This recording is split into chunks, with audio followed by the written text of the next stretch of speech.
Good evening. We are in our 7th week now of our second course together. And we're going to finish up, or at least finish up for now, our discussion and teachings and working with the 6 realms. So we're going to start as we normally do with our meditation.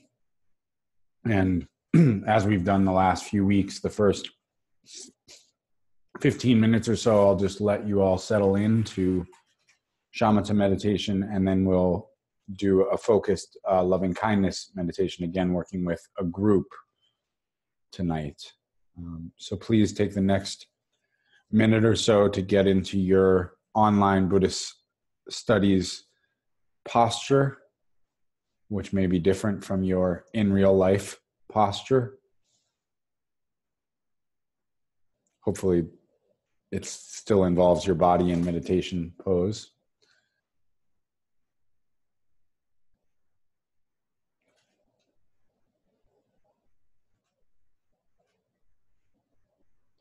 And tonight we'll just be in silence for the first 12 or 14 minutes as we settle in and work with mindfulness meditation on our own.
So we'll start to shift our practice into loving kindness meditation.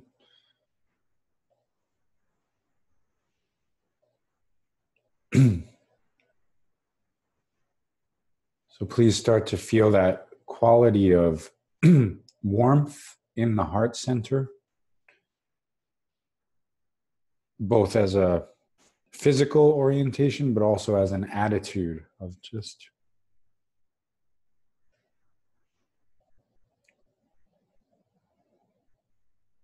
nurturing, caring.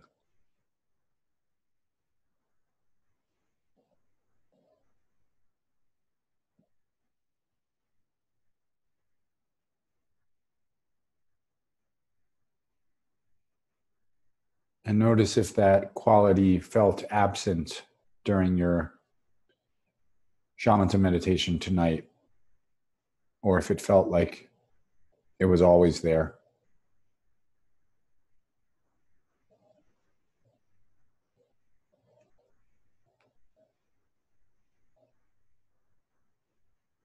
And if you'd like to offer yourself any phrases of metta or maitri,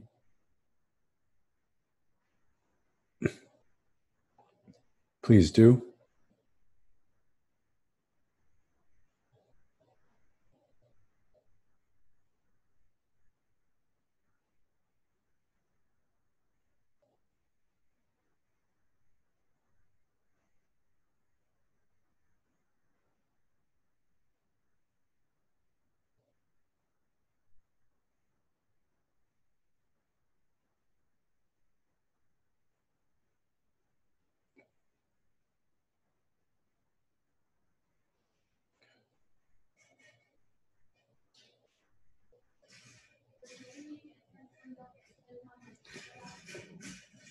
And now we're going to bring to mind a group of sentient beings, perhaps a group of people like last week. Except this group, the only real requirement is that you are not a member of this group. So it's not a we group. It's contemplating and bringing to mind a group of others.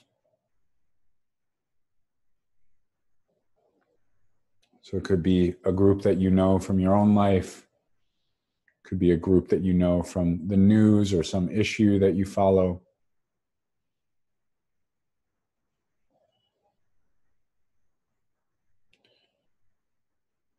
Could be a marginalized group or a group suffering in some way. It's really up to you. Sometimes first thought, best thought in these practices. But again, it's just not a group that includes you as a member.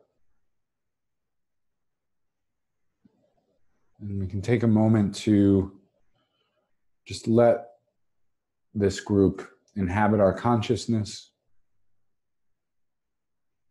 See how that feels, what images come up, what the quality of your own mind feels like.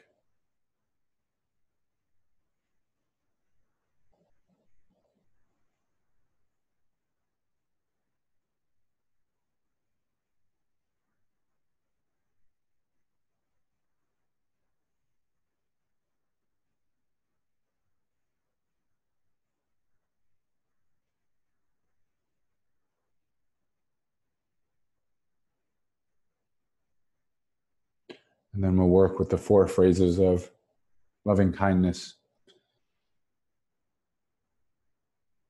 using the pronoun you all to note the totality of this group.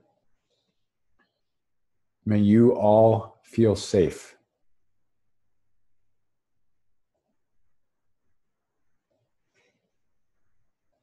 May you all be safe.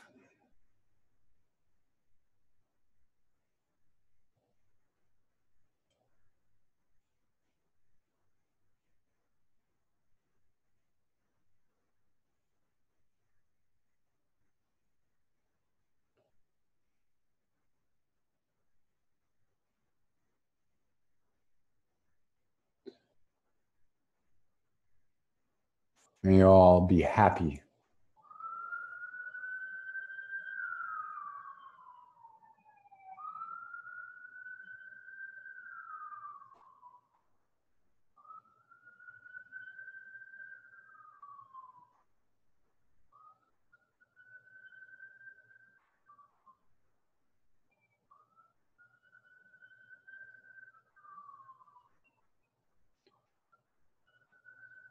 May you all be healthy.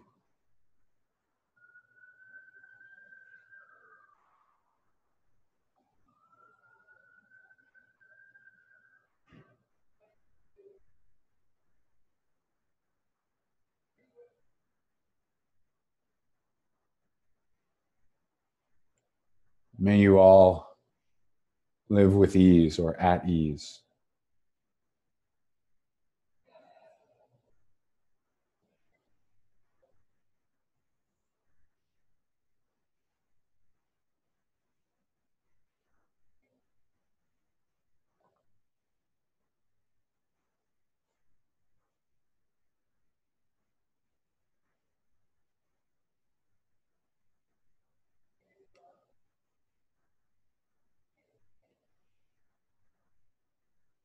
Now, without any words, let's just see if we can come back to this sense of warmth in the heart center.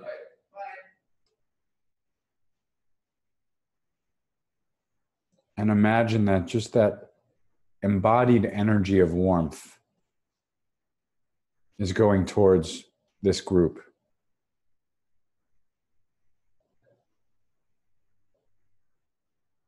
So it's not the language or the imagery of loving kindness, it's just the energetic attitude.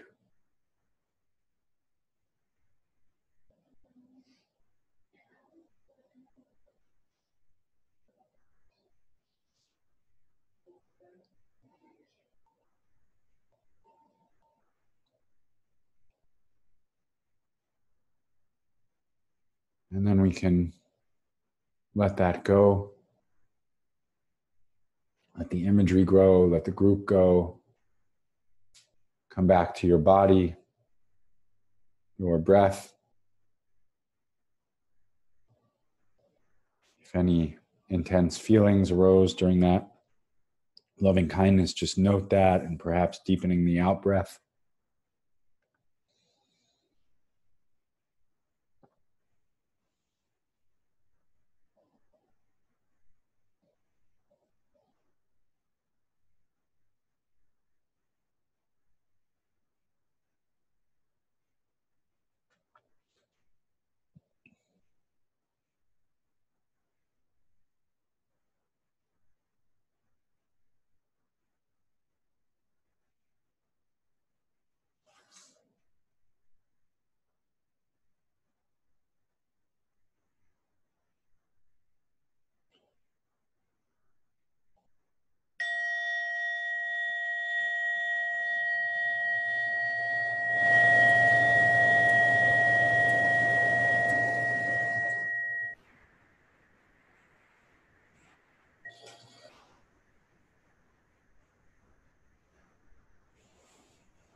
Okay.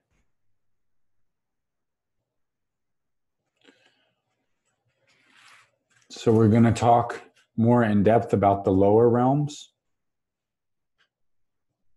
In a sense, you could say, when we're talking about the wheel of samsara, when we're talking about the higher realms, we're talking a little bit more about the pleasant bad news. And when we're talking about the lower realms, we're talking a little bit more about the painful bad news, since all of this cyclical entrapment is a kind of confusion that we're working to liberate ourselves and others from. But also, I think in each realm, you can take the approach that there's an opportunity, there's an intelligence, right? Each chapter in my father's book, for each of the realms, there's a problem and there's an opportunity. So there's a wisdom to each realm as well. And we're also taking the approach, as most teachers that I've studied with or read on these matters suggest, that we are looking at these 6 realms as sub realms of our human experience, right? So we're not talking about hungry ghosts as real beings per se.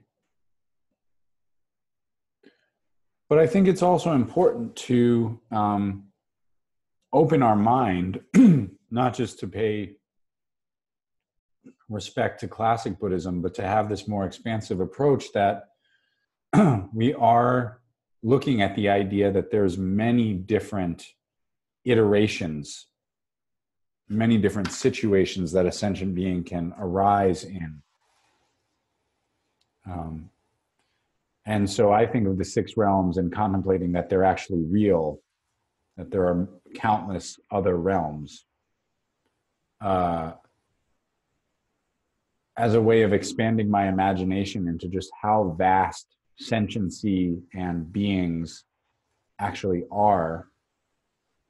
Not as a religious belief, but really just that, as an expansion of imagination. And when we start looking at mind only, and we start looking at our mind, and start looking at the desire to generate more kindness towards ourselves and others, the expansion of imagination just into the question of like, how much life is there? You know, sometimes I do that when I'm in a city, which these last few years has mostly been my own city of New York. Just how much life is here? How many realms are there? And, you know, that could just mean the human realms, but just, wow, the dharma of being a pigeon in New York City. I have no idea how many pigeons there are. And there might be some hungry ghosts here too. So when one offers incense in certain Buddhist traditions to the shrine, it's interesting to think about, what does that actually represent? There's different representations, but one way of looking at it is that it's said that there are certain beings who feed off of scent, the same way we feed off of taste and nutrition. And so that idea of like a being could smell and be nourished by that and fed by that, and that doesn't happen in this realm. Not that I know of, that there are beings who receive their full caloric nutritional intake from scent. But that idea opens up to the idea that there's countless unseen beings in the universe. And so that's what I always thought of the offering of incense to a shrine or in a situation where one's practicing, is an awareness of all the beings I can't see. So that all being said, we're returning to this space of us being human and on a path of awakening our humanity. And these 6 realms represent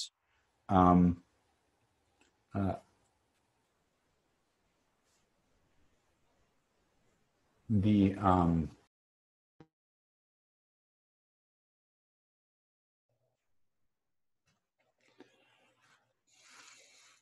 tech realm. I even test drove this and everything. I wonder, it's been very rainy here in the Northeast, and I'm wondering if that's playing with anything, but perhaps it's not that. I'm so sorry. I tried to do what I could to troubleshoot for this week. So anyway, these 6 realms represent aspects of our human experience. And if we wanted to say it simply, the way I would say it is, in the higher realms represent the aspects of our life or the parts of our experience where we've achieved some level of comfort and stability.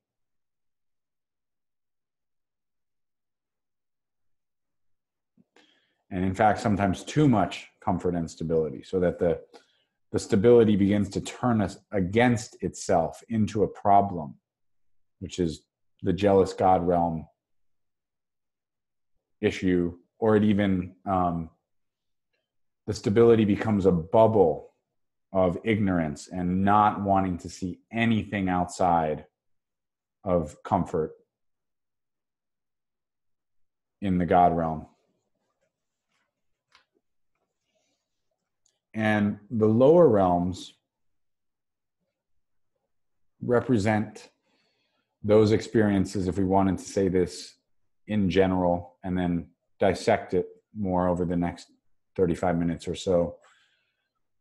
The lower realms represent the place where comfort is not guaranteed. In fact, we're experiencing discomfort. And they represent the realms of perception, projection, and habituation that happen under more painful circumstances, more anxiety-driven circumstances, more addictive circumstances, more circumstances of despair or depression or chronic pain.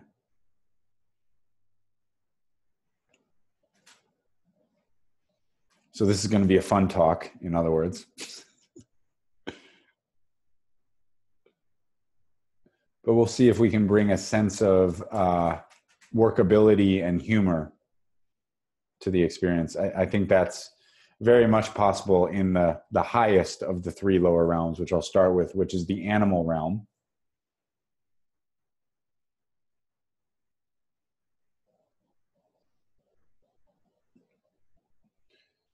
And the animal realm represents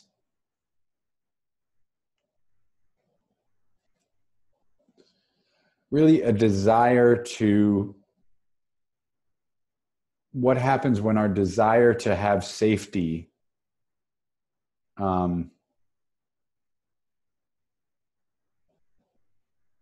becomes a hibernating or entrapping routine.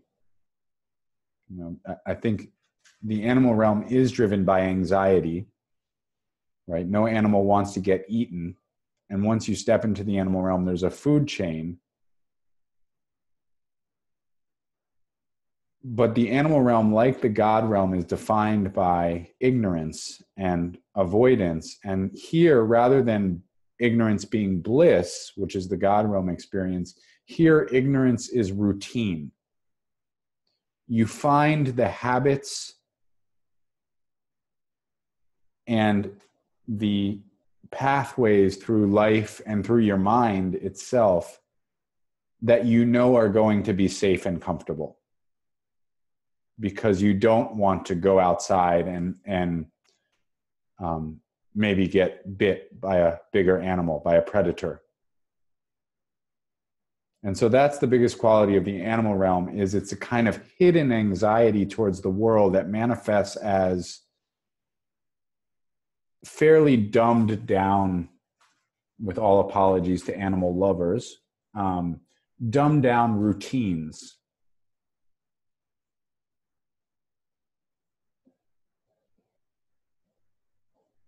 So, the 2019 example that keeps coming to mind, and maybe this is too simplistic, but is, the Netflix binge, I've always thought that was so interesting, actually, that at a certain point when they had these streaming channels, Netflix decided if it was going to have a show, right, that had like maybe 10 episodes in a season, what you would classically do is release those one at a time, right? And some shows are still released that way. And like one a week, like they're doing with Game of Thrones right now, one a week. But Netflix at a certain point decided we're going to release a whole series, a whole season all at once, which is an interesting choice. I'm not prone to the pros and cons of doing such a thing. But I was thinking in dharmic terms, it creates that sort of almost encouraging people to binge, to get on their couch, and get in your pose on the couch. The pose on the couch where a predator is not going to eat you. Everybody has their I am hibernating, I am the teddy bear and I'm safe. And I'm going to watch. This show is good. I'm just going to watch it for 10 hours. That'll be my day today. We've had here in the Northeast, very animal realm weather. The New York decided to, in May, which is usually, this beautiful time in New York, decided to do an impression of Seattle in March. I've been to Seattle in March. They worship the sun the way we worship a mythology in Seattle in March. Not in the summertime, just in March. And so we've had that kind of experience, and it's interesting how it makes you want to move into a routine, right? And there can be other aspects of animal realm experience, like it's Tuesday, I know what outfit I'm going to wear, So that could be a more human realm experience of just this comfort in routine. That way I don't have to think about it. I don't have to go through the anxiety of, does this shirt and these pants go together? I get into my routine spaces, and there's a blinders towards really looking at things deeply. That's the main kind of determinant factor of the animal realm. And it's coming out of it can be a comfort zone, but it's coming out of an anxiety, because looking deeply could mean an attack, right?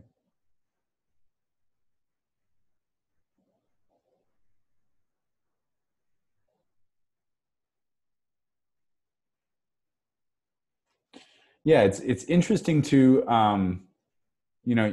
the hard part about being a Buddhist teacher, even though it's quite I'm quite grateful for what I get to do. But the hard part in terms of communicating is that whenever you're using examples, you're using examples in the object world that you're hoping that your Sangha, your friends, your students, have a sort of similar mind-body, heart-mind relationship to as what you're trying to describe. But somebody can always say, hey, I'm very awake when I watch Netflix, and I've watched some amazing things there that felt like the best of human experience. So we each have to look for ourselves into the places where the energetic quality of what I'm describing is true for you, because it might not be in Netflix. Although I did once really bum out a weekend retreat that I led. And I did this at the end of the weekend, which was also kind of mean of me, when they should be celebrating all the work they already did. And, Sunday night after a weekend meditation retreat should be a little animal realmy, by most experts' opinions. And I bummed them out by saying, see what happens if the next time you watch Netflix, you watch it in meditation posture. See how that changes the experience, right? It becomes less routine. There's something more upright about it. I think there is something very important evolutionarily about the uprighting of head and shoulders in the human realm, that the head goes atop the shoulders, and there's a sense of straightening so that we can see what's in front of us, and there's a peripheral vision, which some animals have, but most animals are kind of stooped over, right? So even taking this posture, what Chogyam Trungpa called good head and shoulders, has a quality of rising out of comfortable, safe ignorance, Now, of course, you could probably become completely enlightened by not practicing in perfect posture, but there's something about the energy of standing up or sitting up that is not animal realm. It's not habitual in that same cyclical way. So it's interesting to think about the animal realm experience. That what my father says, that the opportunity is that there's some real earthiness to the experience too.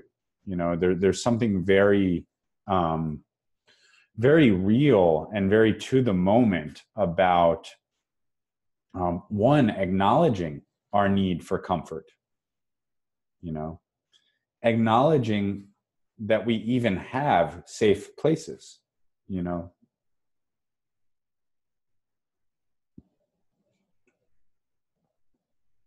Sometimes a person can't even access a place where they feel safe in this world. And the animal realm experience is what happens when the safe place becomes a cocoon, as we like to say in Shambhala, a nest, a place that's closed off. And that's the ignorance aspect. There's not a lot of fresh information. There's not a lot of fresh insight. But the safety part is really the part to generate compassion, and the down-to-earthness of the animal realm is important, and is I think is the beauty of that space. And I do think we have to take care of our animal realm selves, the ones that use routines to create safety. You know, it's really important to remember when psychologist Dan Siegel has this map of the reptilian brain, the animal brain, and the prefrontal cortex, you know. And I came up with this image that the human nervous system, you know, it's almost like a salamander, a squirrel, and a postmodern philosopher are trying to live in a house together.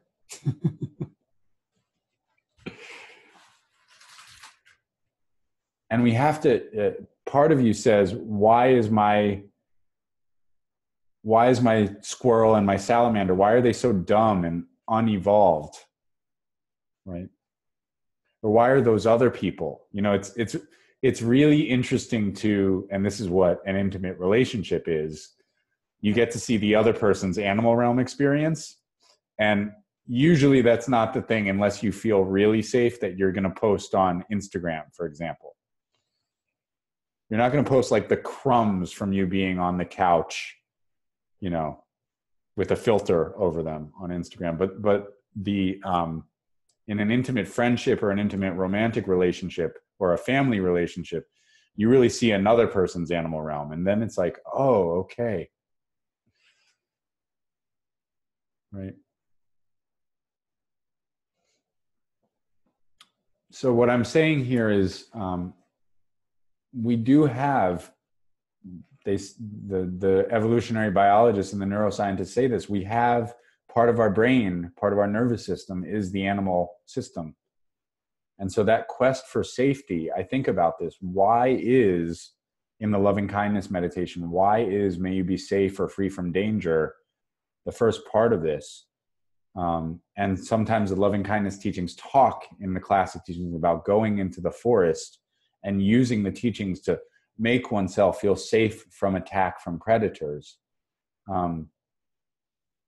I think we have to honor that sometimes our comfort routine can actually aid the feeling of safety, which is necessary to awaken. But it turns into a trap very easily, you know? Which is why it is nice every once in a while to sit up when you watch Netflix. Even though I've already gotten one, ew, sounds awful. I've never gotten a good response to that.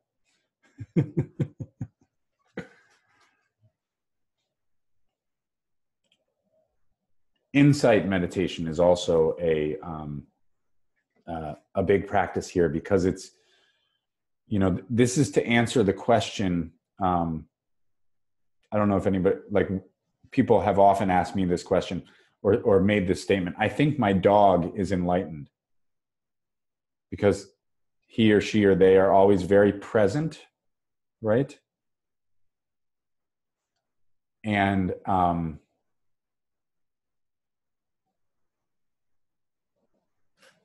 joyful, and not caught in the past or the future. So what is it that makes the dog not enlightened? As we've discussed, there's a lack of perspective on the whole experience, right? Dogs can't think about next year and set an aspiration for, here is the direction I want to move my spiritual path in over the next year. And so, and they can't, we don't know this, but we don't know that they can contemplate the deeper facts of life, like the truth of impermanence or the truth of interdependence, etc. And so humans have a leg up, and a lot of times our animal realm routines, we are missing insight into the larger perspective of what we are trying to develop, what truly matters in life. Right? So that's why insight meditation is helpful. So let's go through the other two lower realms. The Preta realm, Preta, which is most often translated as hungry ghost, a great bakery in Western Massachusetts.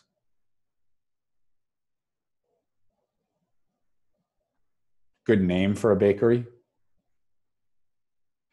Except I think if it was really the hungry ghost realm, the loaf of bread or the croissant or the muffin would disappear right before you got to it, right? So again, the hungry ghost realm, this quality of insatiability, of satisfaction and nourishment being like a myth.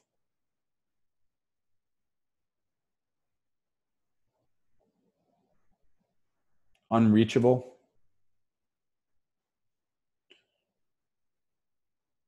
So this is a realm of craving, and where if a craving is satisfied, it's satisfied very briefly.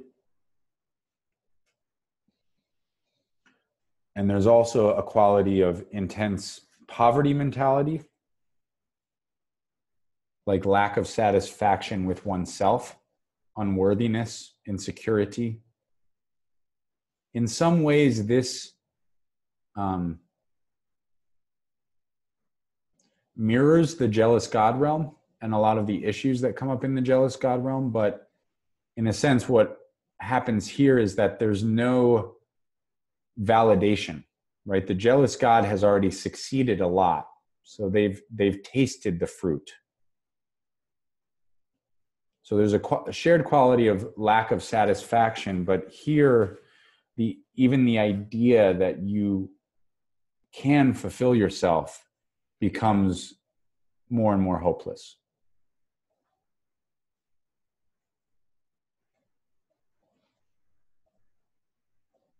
So again, I have said that I think this realm relates to a lot of addictive behaviors if we take the human approach to it.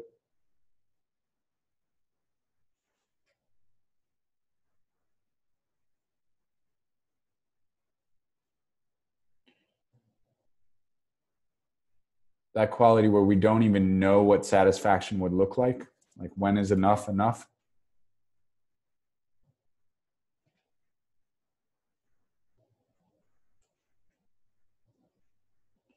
That fear that we'll ever be able to get enough. So when you do get enough for a moment, there's hoarding, right? And then the object disappears.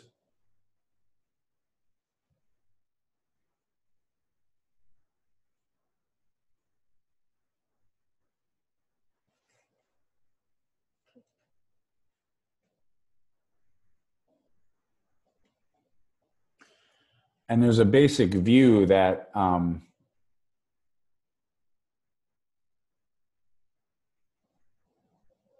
the world is a scarce place. I would say in many ways, I would say that the hungry ghost realm and the jealous God realm seem to dominate a lot of the fears that frame our various political discussions in this world right now. Who's going to pay for this, right? If everyone has healthcare, which I said, I put myself up on my soapbox and said, if we want to bring everyone to the human realm, a Buddhist political view would include universal healthcare, right? So the hungry ghost realm has that quality of like, is that even possible? Is it even possible to feel healthy? And then you would chase it and then it would disappear right before you got there. So there's something about the constant chase without validation, or just with just enough validation to keep you chasing. I was speaking with a friend and student today who was visiting New York from, used to live here and was visiting New York, and they were talking about seeing several instances of people clearly on opioid abuse. And I do think that that sort of state is a very hungry ghost state. I find also in my own history, in a lot of friends that I've talked to and students, that the romantic realm, especially the dating realm, can bring out a lot of hungry ghost feelings. Does anyone even exist who I want and who wants me back? You know, that sort of that, is this even a real thing? And now we have apps to show you pictures of people who you're not sure are real people. And you can swipe through them, right? Just like the holograms in the hungry ghost realm. And it's like, but is there any way to actually possess, you know? And this really represents the fundamental view problem of our hungry ghost aspect, is that the hungry ghost is trying to possess happiness as an object, right? And that's not the way reality works.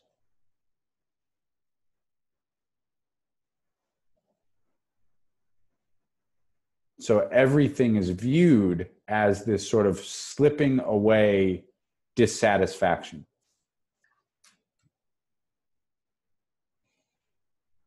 And so the main practice here is the practice of generosity. And it said the Buddha in this realm practices generosity, doesn't try to teach, just tries to bring nourishing nectars to the beings of this realm so that they can have a moment of resting and satisfaction, and just having that feeling of mind, heart, body at ease, content within itself, so that the chase can end for at least a moment.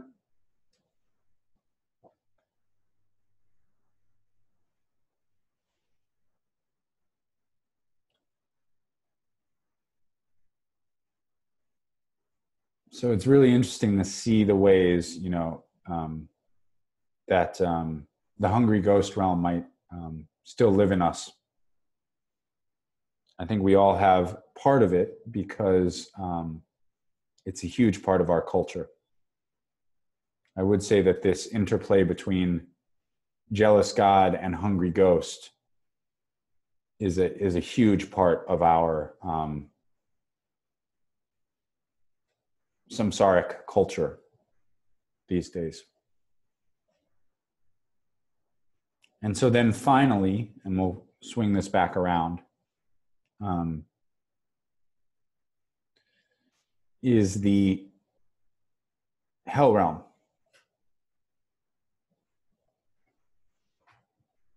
hell realm is based on the experience of overwhelming pain and anger and resentment that cannot be worked with in any meaningful way towards our pain.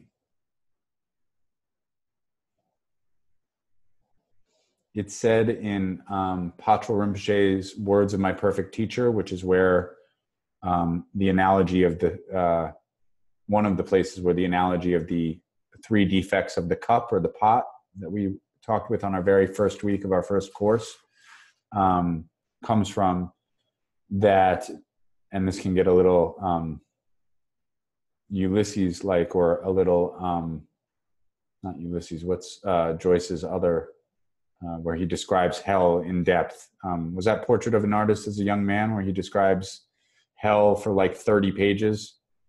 So Patrul Rinpoche describes hot hells and cold hells. You know, so I think of hot hells as like a war zone, like an active anger.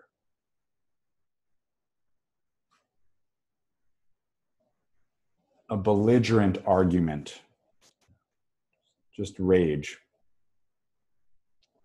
I don't know if anybody has experienced your own mind in a hot hell recently. The way I always have thought of cold hell is the anger sort of solidifying and turning inward into hopelessness. And I've always thought of cold hells being the Buddhist analogy for depressive periods or depressive states of mind, especially when that becomes a kind of chronic experience.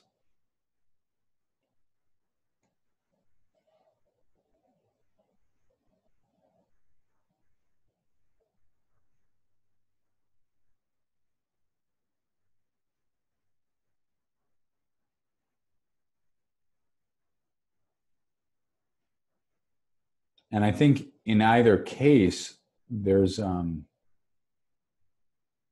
way I would say this is, in a hell realm is the experience where we are unable to integrate the wisdom of anger.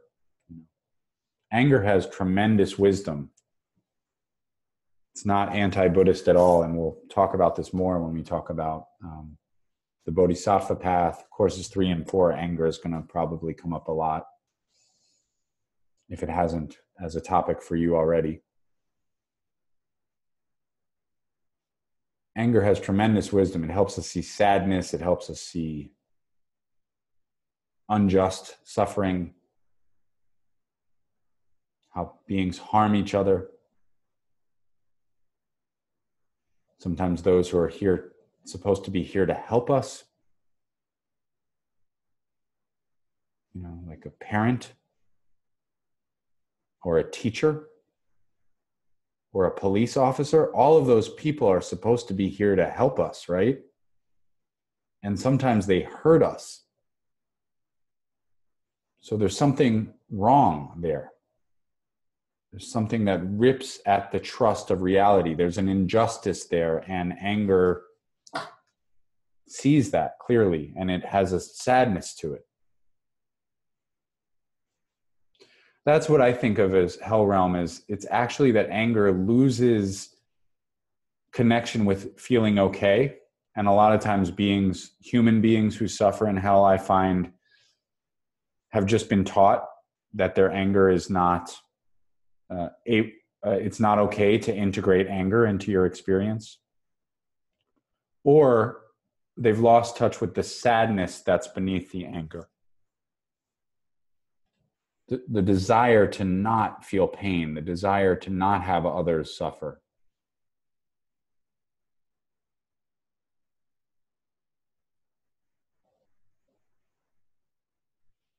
But because in the hell realm, the anger and the reverberation of the anger is so claustrophobic, the idea is that first we just need a little bit of space, just a little bit of compassion. So it's said that the Buddha sometimes just brings, like in a hot hell, would just bring a drink of water. That would be the Buddha's teaching. Just how can I relieve this? just for a moment, just to get a little bit of space from the chronic repetition. It's almost like in the hell realm, the circumference of the circle is the smallest, and the experience repeats itself the most often. So there's no break, and so any break is useful. In one of the stories of the Buddha's previous existences, right, going from this view that it takes many lifetimes to awaken, it's said that the beginning of his path of bodhicitta is he was a hell realm being. And I can't remember if this one is in Words of My Perfect Teacher from Palchul Rinpoche. It might be from another source. But it's basically a shared Sisyphus style myth. And the story is that he and another hell realm being were being tortured by a slave driving demon, basically. So again, we're talking about the more religious quality of hell here. And they were being tortured again and again. And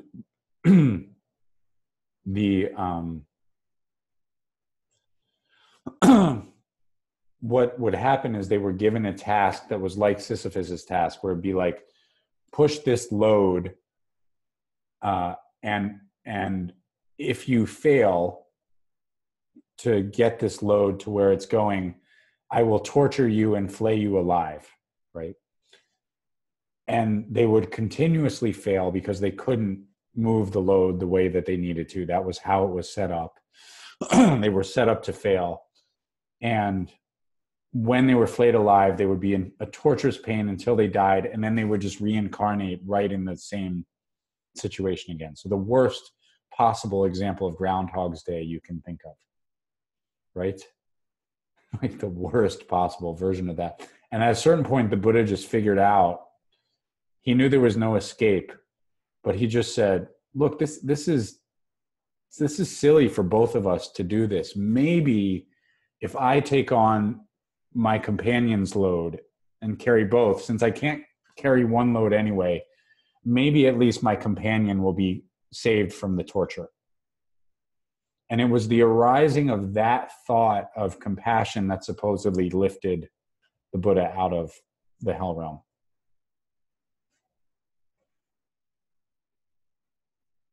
Sometimes that's a thought of self-compassion, but we can talk more about the hell realm. But the basic view of the hell realm is making friends with our anger and sadness has to be part of this path.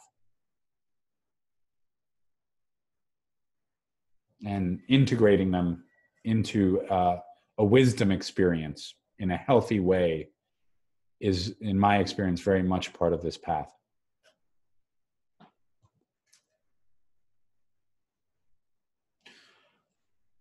The last bit of what I want to say is, we talked about formal practice being possible when our mind is in the human realm, right?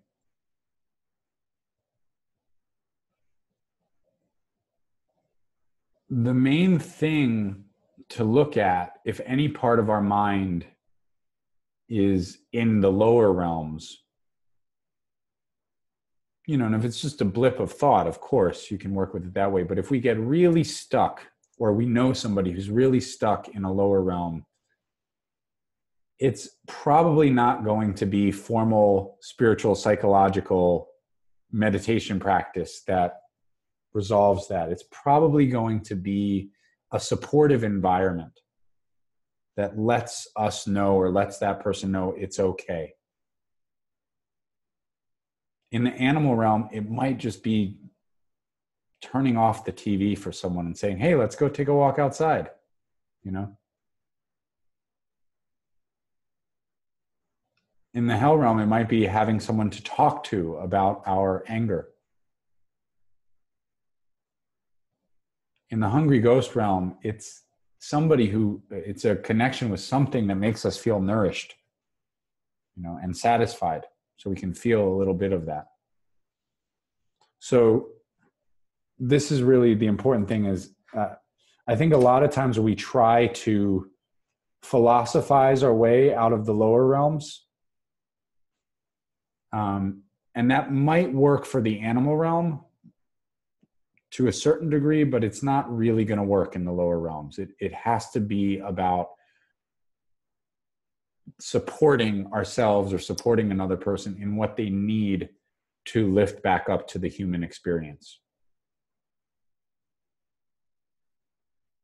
And that's really the Bodhisattva's primary aspiration. I was thinking about this in classic Tibetan monastic debate.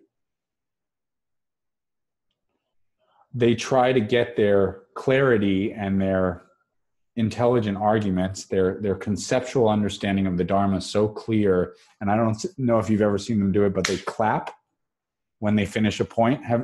It looks a little like a hip hop battle in another language without things rhyming.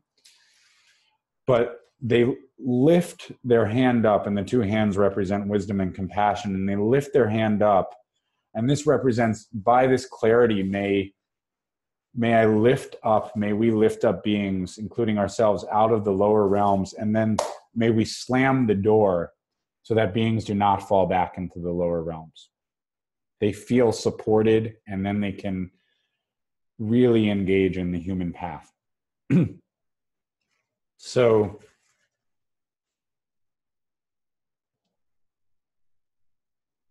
yeah, I think that's it for tonight, from my talk part of the evening.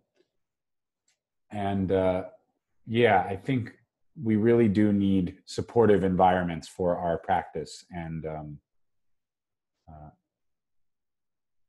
we're not going to solve everything by meditating. That can be very aggressive towards the parts of our mind that still visit the lower realms from time to time. I don't know if any of this resonates with you on a recent basis, the lower realms, but I know a lot of people who feel like they visit these spaces or are stuck in these spaces frequently. So at this point, maybe we'll have a little breakout room discussion, and I'm going to post how does Buddha manifest in the animal realm? As a shepherd, guiding the animals out of their confused places, right? Just follow me. Get off the couch.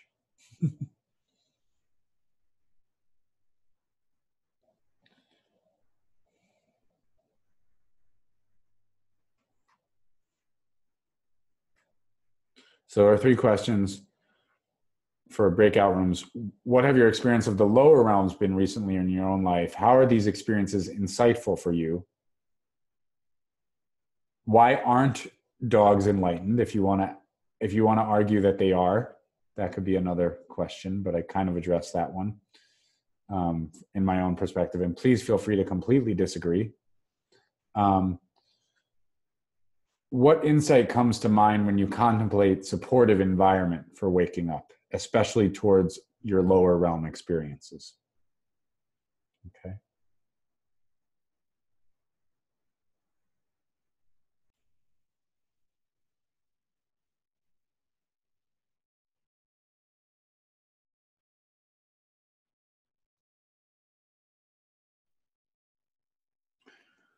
Okay. So should we have some 10 or 15 minutes of group discussion, and then we'll do another closing contemplation of precious human birth?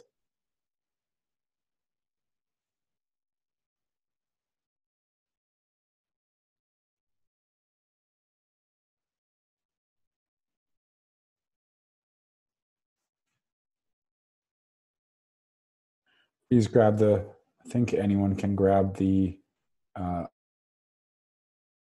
I'm just curious as to how the dog's made out.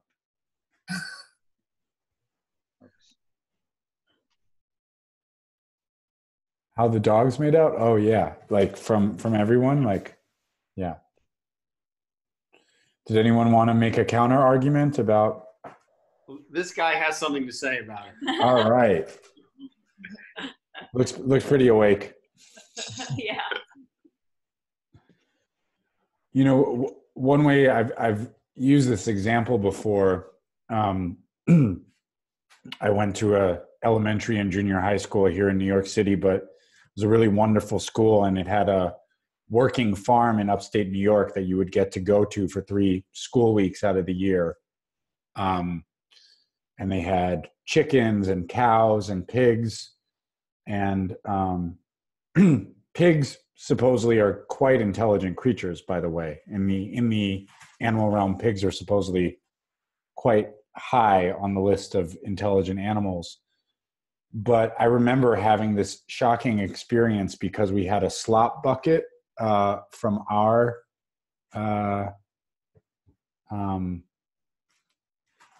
food that the class would eat at the farm, and then we would feed the slop bucket to the pigs. And I remember the day that we had bacon and figuring out that the pigs were eating bacon. And so there's in that sense, there's not a lot of perspective in the animal realm. Like, sort of what are the causes and conditions that bring my comfort-oriented hunger into being? There's not a lot of perspective. We do the Netflix binge to kind of get away from the larger perspective of our life in a way. So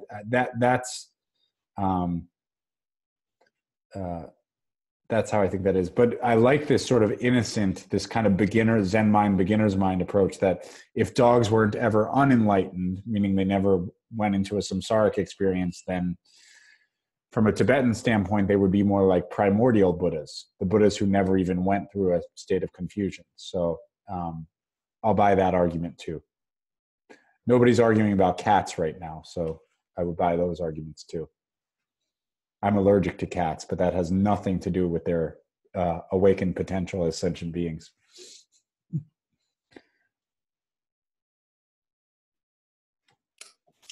I have a question. Please.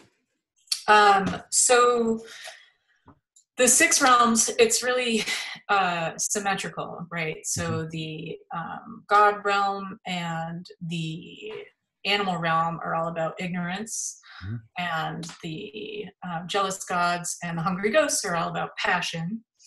And so the hell realm is clearly about aggression, because they're like connected with the root kleshas, which leaves the human realm to also be connected with aggression. Can you talk about how aggression and the human realm relate to one another? Yeah, well, in the human realm, we experience all of them for sure.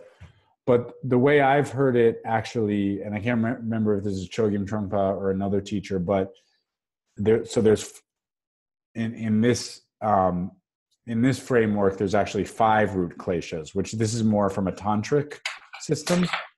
And so there's passion, aggression, ignorance, as you mentioned. Then there's jealousy and pride. So in that framework, there's different frameworks. So we also have to interpret the teachings we receive and say, it feels a little more like this, and sometimes aligning multiple frameworks. This is one of the problems with studying Buddhism. You're like, I thought this was with, fitting the Lego pieces of the 3 thises and the 7 that's together doesn't always work. But the version that I've heard is that the God realm and the animal realm are ignorance. The jealous God realm is jealousy and competition. The human realm is passion, actually, and longing to connect. The hungry ghost realm is pride, and the hell realm is anger. So, but I think the human realm is about anger too. I think it's about seeing things clearly, and there's a sort of the seeing suffering clearly brings up anger and sadness. So I think you can totally structure it. If we wanted to figure out how, I can't remember, was there an interpretation in the Bhava Chakra where 2 of the realms related with the pig, the rooster, and the snake? In your dad's book, yeah. That's right. Yeah. So. But he didn't really talk much about it just kind of left the human realm out of it. Gotcha. Yeah. And so it just seemed like it should be something. I mean, I think you could say that the human realm is from that perspective. Again, I think being a human being, we work with all of these and more. But I think from that perspective, the human realm is the place we develop the most clear seeing about the truth of suffering. And so that experience of anger, of seeing things are misaligned, could be another way to interpret that. But the way I've read Chogyam Trungpa describe it is that this sort of desire, this longing to connect, and this curiosity is how the human realm is related to passion. So I think we could interpret it in a lot of ways. Thank you. Yeah. I know more folks have questions, and if everybody who has a friend in the physical animal realm, if you want to bring them up into your lap, I see several of us are doing that now for a closing discussion and meditation. We could do that as well.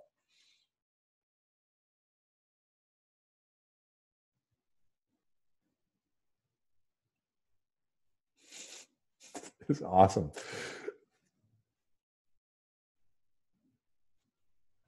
So if there are no more questions or discussion points, we end up just meditating longer. So sometimes that inspires people to share your own insight or your own experience or another perspective or ask a question, especially if you're someone who tends to lean back a little bit in these group discussions. This might be the moment to let yourself express yourself.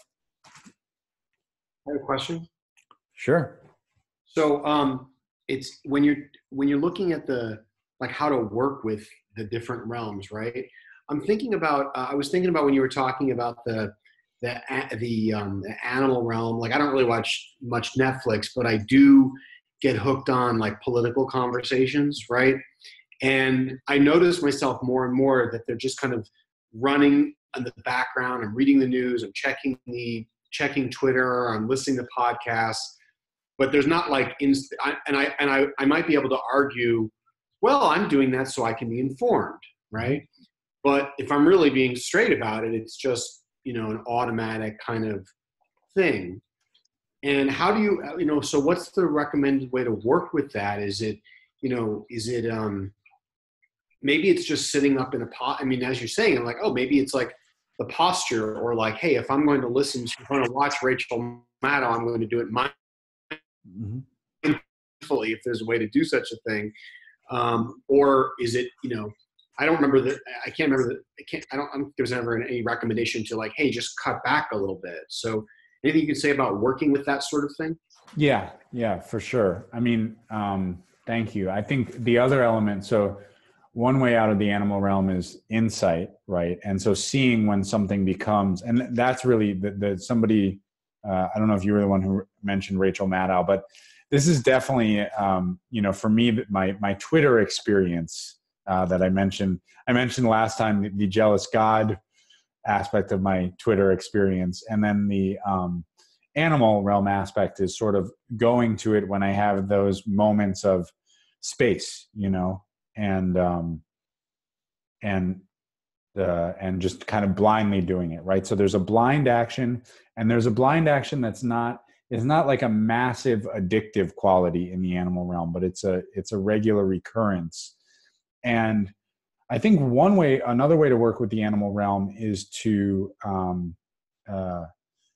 make whatever is coming to your attention, make it your mindfulness practice. So in other words, if you're watching Rachel Maddow, only watch Rachel Maddow. If you're eating a potato chip, only eat the potato chip. So I think that's the other thing, is that in the animal realm, there's this creation of a cocoon or a nest where we're not really paying attention to anything. And then there's comfort moments, right? So Rachel Maddow telling you that the president is doing something criminal for the 400th time, this year. There's something comforting about that. So what is it to let go of the comfort for a moment, to step out of the routine? I think this is something a lot of folks that I talk to, and I'm sure a lot of us talk to, are struggling with right now, which is how not to be addicted to the news cycle, yet how to stay informed and engaged. And this is something very interesting about our modern technological era, is it turns information into an animal realm experience. And that's something we have to work with, I think. Yeah, it just seems like there's probably a way to do it mindfully. Yeah. And I'm definitely not doing that. Like maybe 5% of the time I am, but the rest of the time it's like, all right, what else? And but I want to make sure that I'm clear on the distinction between the animal realm, which is just kind of this automaticity and like comfort in that, versus hungry ghost, which would be like, I've got to know what's going on. This isn't enough.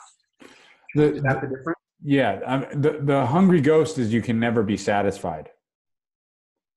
Animals can be comfortable, you know. You're kind of in a hibernation mode a little bit. So the hungry ghost is like, it's never enough to feed you. There's no way to be fed. Yeah. So maybe the more hungry ghost experience is like the feeling of grabbing one's phone every time it buzzes. Like I need that shot of positive brain chemistry to just look. And that is the way these things are designed, you know? So,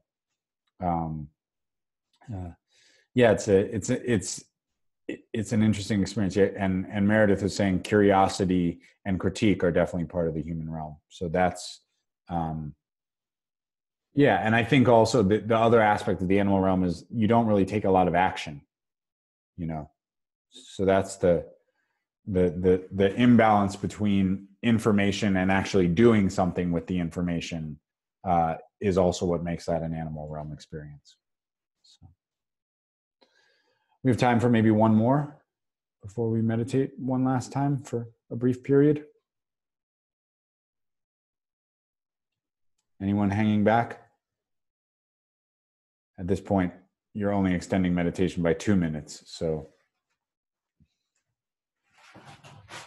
going once, going twice, sold. Okay, let's come back for a closing 8 or 10 minute contemplation into our meditative posture.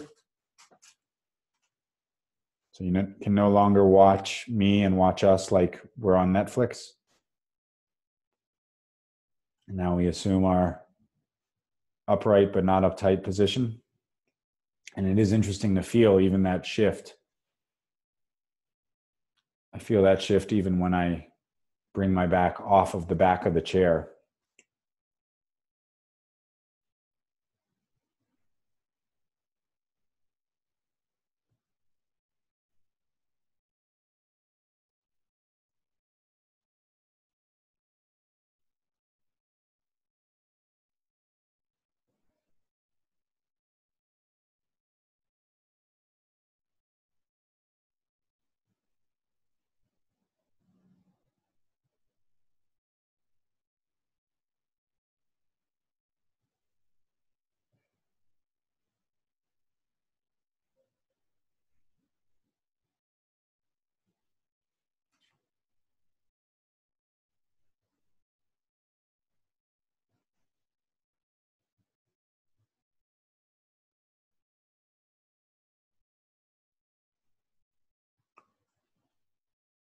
And again, when we do any contemplative meditation, there's a quality of placing our mind on a thought or an idea as the anchor, the object of mindfulness, but leaving a lot of space. So this is a good time for the mind to wander with some structure. This is, in the Tibetan system, this is called an insight meditation. In the Theravadan system, insight meditation is different, often related to the 4 foundations of mindfulness.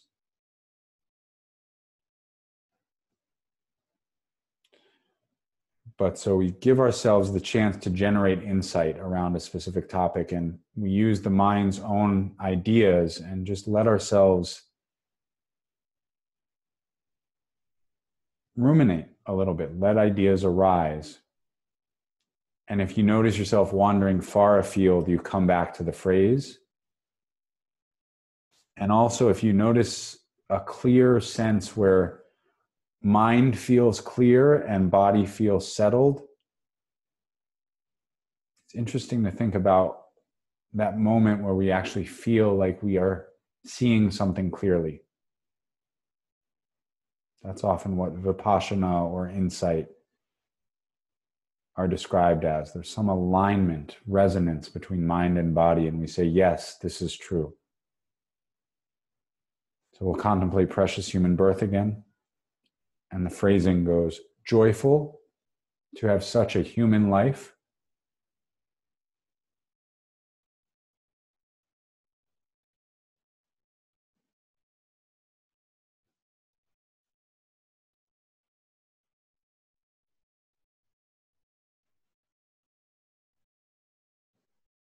Joyful to have such a human life.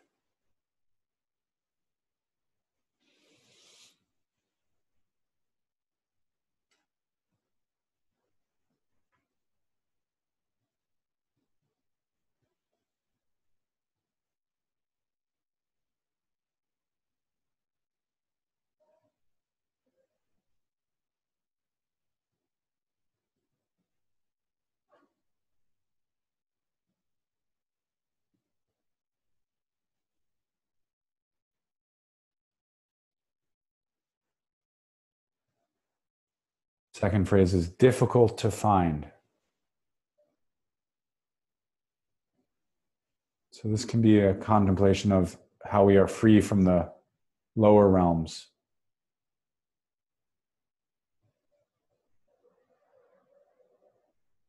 You could think of beings you know or experiences you've had trapped in the lower realms.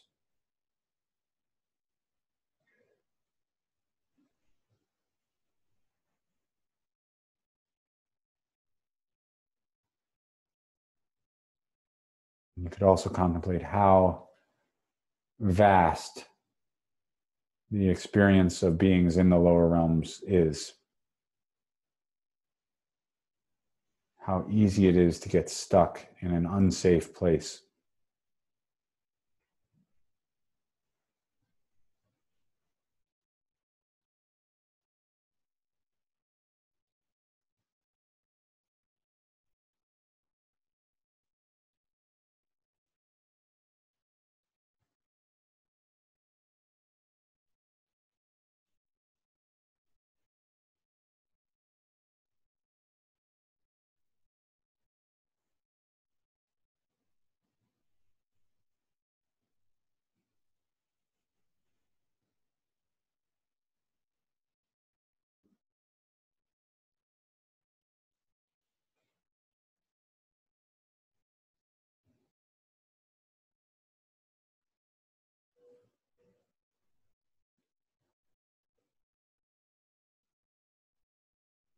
Free and well favored is the last line. And this is a contemplation of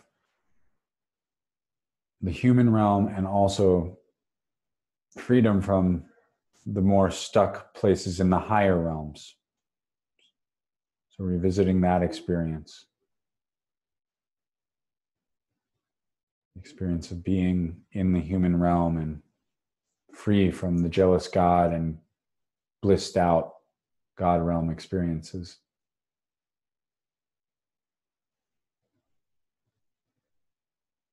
So I'll just say the whole contemplation and see where our mind goes. Joyful to have such a human life. Difficult to find. Free and well favored.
So any insights that have arisen, you can just sort of let rest. If it just felt like a lot of churning thought or noise in the mind, that's okay too. You can come back to your body for a final moment.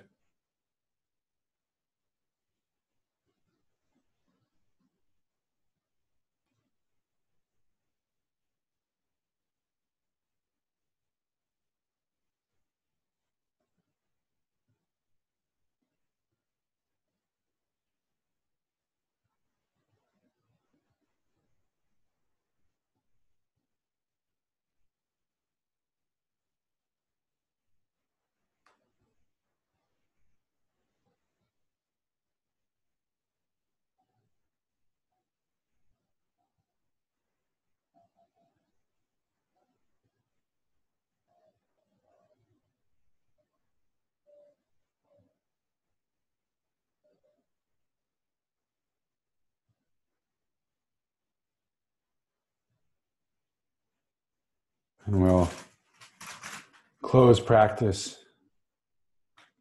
by reciting, for those of us who would like, the 7-day meditation vow to connect with your daily practice this week.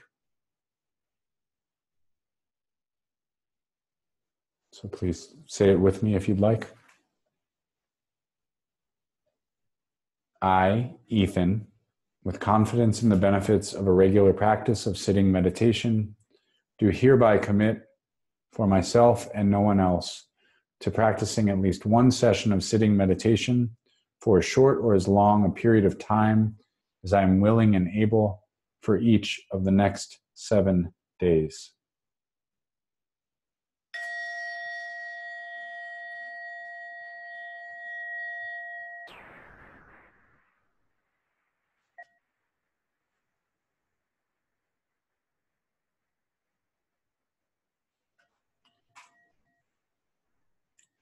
Thank you all so much. A few quick notes on moving forward. We have 2 more weeks in this course because this is a 9-week course on Tuesday nights. So next week we'll be revisiting bodhicitta from a different direction, which I think will be helpful and interesting. And then instead of having a week off before course 3, we have Sharon Salzberg guest lecturing on the 4 immeasurables, which I hope everybody will join us for on May 28th. And then on June 4th, we go straight into our 3rd course, which is on the Bodhisattva path. We don't have the reading list, meaning the specific readings for that course, but if you want the 3 texts that we'll use, and you don't have to obviously buy all 3, but I just want to share what those were in addition to a few chapters from the road home. We'll use Thich Nhat Hanh's The Other Shore.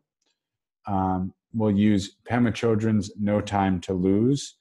And we'll use the text Radical Dharma, which was co-authored by Angel Kyoto Williams, Reverend Angel Kyoto Williams, Lama Radha Owens, and Yasmin Sadullah, Dr. Yasmin Sadullah.